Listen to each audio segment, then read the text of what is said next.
Thank you very much, Chris. Being in the same sort of sentence as President Kennedy and the moon is quite an honour. But I am extraordinarily honoured and humbled, so thank you very much. And I do want to acknowledge and recognise my fellow alumni finalists who are making a significant contribution to their professions and their communities and helping to change the world. Well, my parents arrived in Australia in the 1950s from post-war Greece, leaving behind their country and their home. And growing up as a young girl, I saw many challenges for my parents at a time where there were very few settlement services available. There were no English classes for immigrants. They could not pursue their education or their chosen profession in Australia. And they turned to the salvation of many Greeks of the time, the corner shop.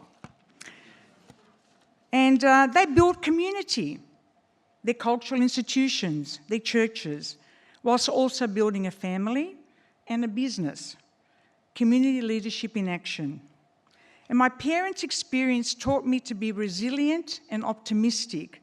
They instilled in me a deep belief that every person should have the right to meet their full potential, to live the life they want to live, and to be treated fairly and with dignity. And my parents valued education very much. And as the parents of 3 daughters, encouraged us to study and to go to university. And these early years fueled for me a passion for social justice. And my professional and voluntary work has always been working with people for whom the system has left behind, or for whom the system has added barriers, for at times for them has seemed insurmountable.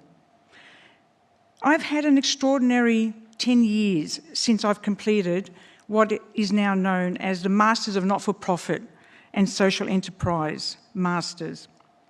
And so many doors have opened for me, leading me on to one of the greatest jobs I've had in my career, CEO of Settlement Services International.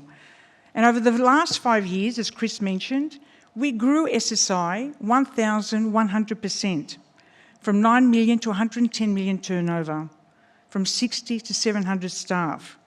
And we grew with principles of collaboration, sustainability, sharing, and growing the pie, and not dividing. What I'm most proud of is our refugee entrepreneur program, Ignite, a program that has assisted over 100 refugees start up their own business and trade profitably. So my journey has been full of amazing opportunities, building relationships and meeting extraordinary people. People as Associate Professor Bronwyn Dalton, who is a shining light. Thank you very much, Bronwyn, for the nomination. Dr. Jenny Onyx, who's a trailblazer. Professor Jock Collins, an extraordinary human being, academic and collaborator. The Masters of Not-for-Profit and Social Enterprise is made for all of us who is passionate about innovation and social justice. It has enabled many of us across the sector to develop innovative solutions that have social impact. And finally, the UTS Business School offers groundbreaking programs, improving the lives of people through STEM and healthcare under the umbrella of social justice and community. I don't see that in any other university. So power to you, UTS Business School, and thank you very much.